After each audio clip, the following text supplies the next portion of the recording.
Hello दोस्तों, welcome to Doval talk. आज मैं आप लोगों से एक बहुत ही यूनिक टॉपिक पर बात करने वाला हूं, जिस टॉपिक पर मोस्टली जल्दी से कोई वीडियो बनाता नहीं है, और वो है कि कैसे आप अपनी ऑनलाइन स्टडीज को ज्यादा से ज्यादा इफेक्टिव बना सकते हो। पिछले 2-3 साल से बहुत सारे स्टूडेंट्स ऑनलाइन स्टडी की तरफ बढ़ रहे हैं, क्योंकि यार इसमें बहुत सारी चीजें आसान हो जाती है। आप अपने घर पर आराम से बैठकर पढ़ाई कर सकते हो, आपको कहीं जाना नहीं होता, आपका टाइम बचता है, आपकी फीस भी काफी हद तक कम हो जाती है। लेकिन अभी भी कुछ स्टूडेंट्स ऐसे हैं जिनको ऑफलाइन पढ़ना ही पसंद है। तो मैं ऐसे स्टूडेंट्स को बता देता हूं कि अगले 4 से 5 साल बाद काफी हद तक बहुत सारी चीजें ऑनलाइन हो जाएगी और काफी हद तक आपकी स्टडीज भी ऑनलाइन हो जाएगी। तो अगर आप कंफर्टेबल नहीं हो ऑनलाइन पढ़ने में तो आदत डाल लो। बाकी आज की वीडियो में मैं आपको कुछ 4 से 5 पॉइंट्स ऐसे बताऊंगा, अगर आप उन पॉइंट्स को अपनी ऑनलाइन स्टडीज में इंक्लूड कर लेते हो तो आप काफी हद तक मैक्सिमम बेनिफिट अपनी ऑनलाइन स्टडीज से ले सकते हो। जब भी आप ऑनलाइन स्टडी स्टार्ट करोगे तो सबसे पहला पॉइंट अपने माइंड पर रखना कि आपको एग्जाम ओरिएंटेड स्टडी करनी है, आपको फालतू के कंटेंट में नहीं फंसना है। अब अगर आप ऑनलाइन चीजों को देखोगे ना, चाहे आप किसी वेबसाइट को देखो, चाहे आप यूट्यूब को देखो, तो वहां पर अगर आपको मैथमेटिक्स पढ़ाई जा रही है और अगर आप रेलवे, एनटीपीसी या ग्रुप डी की तैयारी कर रहे हो तो बहुत कम ऐसे चैनल मिलेंगे जो सिर्फ ग्रुप डी लेवल या फिर एनटीपीसी लेवल तक की मैथमेटिक्स कराएंगे। मैक्सिमम जो चैनल्स हैं वो मैथमेटिक्स जो करवाते हैं वो सारे एग्जाम्स के लिए होती है, वो एनडीए के लिए भी होती है, एनटीपीसी के लिए भी होती है, एसएससी के लिए भी होती है। फिर वो ऐसा वहां पर बताते हैं कि अगर आप इतनी मैथमेटिक्स पढ़ लेते हो तो यार आपका जो एनटीपीसी या ग्रुप डी का एग्जाम है वो तो इससे नीचे लेवल का है, तो आपका वो एग्जाम क्लियर हो जाएगा। अब ये चीज बोलने के उनके बहुत सारे कारण होते हैं। कुछ कारण तो ये होते हैं कि उनको कोर्स बेचना होता है। अब मैं किसी यूट्यूब चैनल को गलत नहीं बोल रहा हूँ, कोर्स बेचने का सबको हक है भाई, वो मेहनत कर रहे हैं तो बेचेंगे भी, लेकिन उससे ना आपको ज्यादा बेनिफिट नहीं हो पाता है, क्योंकि आपका एग्जाम तभी निकलेगा अगर आप एग्जाम से रिलेटेड पढ़ोगे। आलतू फालतू का कचरा अपने दिमाग पे रख के यार कोई फायदा नहीं है। तो एक चीज ध्यान रखना, जिस भी एग्जाम की तैयारी करो उसका ओरिएंटेड ही पढ़ाई करना। सेकंड पॉइंट आपको याद रखना है ऑनलाइन स्टडी करते हुए, चूज टीचर वाइजली। अपने टीचर को बहुत ही दिमाग से चूज करना है, क्योंकि यार ऑनलाइन ना एक ऐसा प्लेटफॉर्म है जहां पर पढ़ाने के लिए कोई भी डिग्री नहीं लगती, कोई भी एग्जाम पास नहीं करना पड़ता, कोई भी बंदा आ सकता है और आपको पढ़ा सकता है। लेकिन आपने ये चीज ध्यान रखनी है कि जो बंदा पढ़ा रहा है ना, उसकी क्वालिफिकेशन कुछ भी हो, उसने एग्जाम निकाला हो ना निकाला हो, कुछ भी हो, लेकिन जो चीज वो पढ़ा रहा है वो सही पढ़ा रहा हो, और जो चीज आप उससे पढ़ रहे हो उसे पढ़ने के बाद आपको बेनिफिट हो रहा हो। मान लो आपने मैथमेटिक्स का परसेंटेज चैप्टर किसी टीचर से पढ़ लिया, उसके बाद आपने जिस एग्जाम के लिए वो चैप्टर पढ़ा था उस एग्जाम का प्रीवियस ईयर उठाया। मान लो एनटीपीसी के लिए आपने पढ़ा था तो एनटीपीसी का प्रीवियस ईयर उठाया, प्रीवियस ईयर लगा के देखे परसेंटेज चैप्टर के, अगर आपसे लग पा रहे हैं तो बेस्ट है, फिर तो वो टीचर आपके लिए अच्छा है। नहीं लग पा रहे हैं तो कोई फायदा नहीं है उस टीचर से पढ़ के, भला ही वो टीचर कितना ही एक्सपीरियंस्ड हो, लेकिन उससे पढ़ने के बाद अगर आप क्वेश्चन को ही सॉल्व नहीं कर पा रहे हो तो आपके लिए वो टीचर का क्या मतलब हुआ? कोई भी मतलब नहीं हुआ। तो टीचर को ना थोड़ा वाइजली देखना। और एक चीज और नोट करना, जो भी नए बंदे यूट्यूब पर आते हैं ना पढ़ाने, उनसे गलतियां होती है। गलतियां इसलिए नहीं होती है कि उनको पढ़ाना नहीं आता है या फिर उन पे नॉलेज नहीं होती है, गलतियां इसलिए होती है कि बहुत लोगों को ना कैमरा फेस करने की आदत नहीं होती है। हड़बड़ाहट में कुछ उल्टी सीधी चीजें या गलत चीजें बोल देते हैं, बोलना कुछ होता है मुंह से कुछ और निकल जाता है। स्टार्टिंग में मेरे साथ भी होता था जब मैंने शुरू में वीडियोस बनाई थी, लेकिन धीरे धीरे मैं चीजों को सीख गया। चलो मेरी तो ऐसी वीडियोस नहीं थी कि जिसमें मैं आपको कोई चैप्टर पढ़ा रहा हूं, लेकिन अगर कोई बंदा आपको कोई चैप्टर पढ़ा रहा है, उसमें उसने कुछ गलत बोल दिया, आपने वही लिख दिया, वही एग्जाम में आप टिक मार के आ गए तो आपका तो नंबर कट गया। तो ये चीजें ध्यान रखना कि टीचर कितना सही पढ़ा रहे हैं और उनसे पढ़ने के बाद आप कितना सॉल्व कर पा रहे हो। तीसरा पॉइंट आपको ध्यान रखना है ऑनलाइन स्टडी करते हुए, स्टडी रूटीन। मतलब कि आपको अपने रूटीन का ध्यान रखना है। जब आप ऑफलाइन स्टडी करते थे तो मोस्टली आपकी क्लास कब चलती थी? सुबह चलती थी, दिन में चलती थी या इवनिंग में चलती थी? रात के 10 या 12 बजे तो नहीं चलती थी ना। लेकिन ऑनलाइन में आप एक चीज नोट करना, रात को 10-10 बजे, रात को 2-2 बजे भी ऑनलाइन क्लासेस चलती है।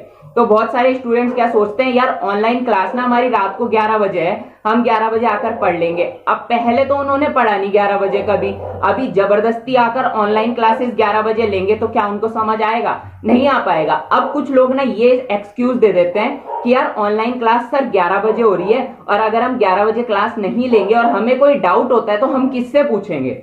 मेरी एक बात सुनो, अगर आप 11 बजे ऑनलाइन क्लास ले भी लोगे और आपको कोई डाउट हो गया और आपने कमेंट कर दिया या लाइव चैट पे आपने लिख दिया तो आपका रिप्लाई आएगा।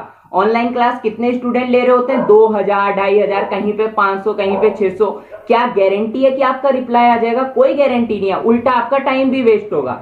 इससे अच्छा है कि ऑनलाइन क्लास को चलने दो रात 11 बजे। आप उस क्लास को तब देखो जब आपका रूटीन हो, जिस टाइमिंग पे आप पढ़ते हो वो क्लास रात को 11 बजे अपलोड हो चुकी है यूट्यूब पर, अब वो कहीं नहीं जाने वाली। आप चाहे उसे अगले दिन देखो या अगले 2 दिन बाद देखो, तो जब भी आपका रूटीन होगा, जब भी आपका टाइम टेबल होगा, अपने हिसाब से पढ़ाई करना। एक चीज आप लोगों को और ध्यान रखनी है कि YouTube पर बहुत सारे ऐसे चैनल्स हैं जो कि ऑनलाइन क्लास को 1 से 1.5 घंटे की अपलोड करके रखते हैं। कोई कोई तो 2 घंटे की भी रखता है और कोई कोई तो यार पूरी मैराथन अपलोड करके रखता है। अगर आप एक बारी में बैठ के 2 घंटे की क्लास देखोगे तो सीधी सी बात है आपका माइंड डिस्ट्रैक्ट होगा।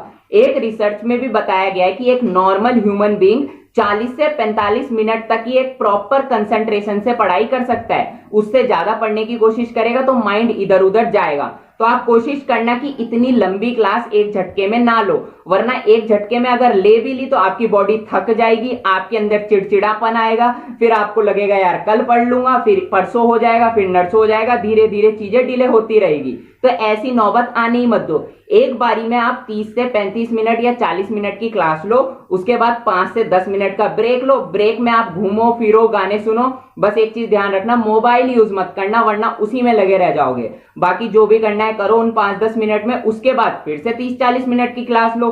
धीरे धीरे पढ़ाई भी होगी, सारी चीजें भी कवर होगी। ऑनलाइन स्टडी करते वक्त 4th पॉइंट जो आपको ध्यान रखना है वो है डिस्ट्रैक्शन। क्योंकि ऑनलाइन पढ़ाई करते हुए डिस्ट्रैक्शन बहुत आता है। जब आप ऑफलाइन पढ़ते हो तो आप क्लास में बैठे होते हो, आपको अगर कुछ डिस्ट्रैक्शन आ भी गया, आप इधर उधर देखने लगे तो सामने से टीचर आपको टोकता है और आपका ध्यान फिर से पढ़ाई पे लग जाता है। लेकिन जब आप अपने रूम पर बैठकर अपने मोबाइल या लैपटॉप पर ऑनलाइन पढ़ाई करते हो और आपको अगर कोई डिस्ट्रैक्शन आ गया, आपके सामने कोई नोटिफिकेशन आ गया फेसबुक का, इंस्टा का, व्हाट्सएप का, आप वहां पर लग भी गए तो आपको कोई देख नहीं रहा है, ना ही आपको कोई टोकेगा। और आप अगर वहां पर 5 मिनट के लिए भी गए हो तो आपको पता भी नहीं चलेगा कैसे आपके 2 घंटे चले जाएंगे।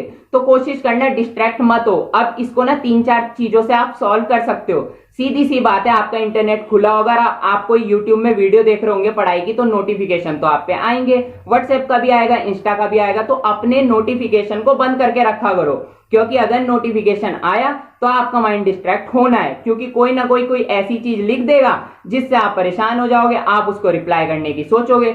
मान लो आपकी किसी से बहस हुई है, चलो फिर आप पढ़ने लगे, आपने अपना दिमाग पढ़ाई में लगाया, उसका फिर से मैसेज आ गया, उससे रिलेटेड आपका दिमाग फिर वहां चला गया, फिर पढ़ाई से आप थोड़े भटक जाओगे। तो सारे के सारे नोटिफिकेशन अपने बंद रखा करो। सेटिंग से नोटिफिकेशन बंद हो जाते हैं और नोटिफिकेशन ब्लॉकर ऐप भी आते हैं, प्ले स्टोर पे मिल जाते हैं, वो डाउनलोड कर लेना। सेकेंड चीज, अगर आप ये नहीं करना चाहते तो आप क्या करोगे, फिर आपको जो भी यूट्यूब पे वीडियो देखनी है उस वीडियो को डाउनलोड कर लो और जितने भी घंटे आप पढ़ोगे नेट ओपन ही मत करो, वीडियो तो डाउनलोड होगी, ना ही नोटिफिकेशन आएंगे, ना ही आप डिस्ट्रैक्ट होगे। चलो यार, अब आप लोगों की ऑनलाइन स्टडी कंप्लीट हो चुकी है। अब बात आती है रिवीजन की, कि आपने रिवीजन कैसे करना है। बहुत सारे टीचर्स जो हैं यूट्यूब पर वो तो यार बोर्ड पे लिखते हैं, लेकिन आजकल तो डिजिटल बोर्ड आ चुका है जिसमें वो सीधा सीधा पीडीएफ लगा देते हैं और वहां से आपको पढ़ाते हैं। अब यार अगर पूरी की पूरी पीडीएफ आप नोटबुक पे उतारोगे तो आपका बहुत ज्यादा टाइम जाएगा, और अगर आपने उतार भी ली तो क्या रिवीजन के टाइम पे वो पूरी डिटेल में पीडीएफ पढ़ोगे? तो यार ये चीज पॉसिबल नहीं हो पाती है। इसके लिए आपने क्या करना है, शॉर्ट नोट्स बनाने हैं। शॉर्ट नोट्स बनाना, उसकी एक इमेज आपके माइंड में बन जाएगी, उसके बाद आप जल्दी जल्दी रिवाइज कर लोगे। अब ये चीज होगी कैसे, मान लो आप बायोलॉजी में डाइजेशन के बारे में पढ़ रहे हो, टीचर ने आपको बिल्कुल समझा दिया कि डाइजेशन कैसे कैसे होता है, कितना प्रोसेस होता है, उस समय तो आप समझ गए, लेकिन आप कुछ टाइम बाद भूल जाओगे, और अगर आप पूरा पूरा डिटेल में बार बार पढ़ते रहोगे तो आपका टाइम जाएगा। इस चीज के लिए बचने के लिए बनाए जाते हैं शॉर्ट नोट। अब ये कैसे बनेगा, सबसे पहले आप ना शॉर्ट नोट में लिख लेना माउथ, माउथ में ब्रैकेट करके लिख लेना स्लाइवा, कि खाना सबसे पहले मुंह पे गया और स्लाइवा ने उसको थोड़ा बहुत पचाया। उसके बाद लिख लेना इसोफेगस, की फूड पाइप से सीधा पेट में गया। पेट में जाने के बाद स्टमक लिखना, स्टमक के आगे हाइड्रोक्लोरिक एसिड लिखना। धीरे धीरे आपके माइंड में एक ना इमेज बन जाएगी कि खाना सबसे पहले मुंह में गया, सलाइवा से पचा, फूड पाइप से होते हुए वो स्टमक में गया, वहां उसे हाइड्रोक्लोरिक एसिड मिला, और ऐसे करके पूरी की पूरी प्रोसेस आपकी एक पॉइंट पॉइंट में उतर जाएगी। बाद में जब सीधा आप उस पॉइंट को देखोगे ना कि अरे ऐसा था ऐसा था ऐसा था, आप समझ जाओगे कि टीचर ने क्या पढ़ाया था। टाइम भी बचेगा, चीजें रिवाइज भी हो जाएगी। साथ में आप लोग क्या कर सकते हो, स्क्रीनशॉट ले सकते हो डायग्राम्स के, क्योंकि जो पूरी की पूरी थ्योरी होती है वो एक डायग्राम से कवर की जा सकती है। एक बार आप अगर थ्योरी पूरी पढ़ ली आपने, उसके बाद आप बार बार डायग्राम देखते रहे तो वो पूरी की पूरी थ्योरी आपके माइंड में रहेगी, तो आपका टाइम भी इजी होगा और सारी चीजें अच्छे से कवर होगी। और एक चीज आप और कर सकते हो, अगर आप शॉर्ट नोट नहीं बनाना चाहते तो कोई बात नहीं है, आप उस वीडियो को डाउनलोड कर लो उस टीचर की, और उस वीडियो को ना जब भी आपको रिवाइज करना हो तेज स्पीड में देखो। इसमें फंक्शन आ जाता है यूट्यूब का 2.5 या 3 गुना स्पीड उसकी बढ़ा दो, उसमें उसको देख लो, चीजें रिवाइज हो जाएगी। यही वो सारे पॉइंट है, अगर आप इनको अपनी लाइफ में या फिर मैं कहूं ऑनलाइन स्टडी में अप्लाई कर लोगे तो ऑनलाइन स्टडी से मैक्सिमम बेनिफिट ले सकते हो। और सारी चीजें ऑनलाइन हो रही है तो यार इन चीजों को अप्लाई कर ही लो। बाकी मिलते हैं अपनी नेक्स्ट वीडियो में, तब तक के लिए गुड बाय।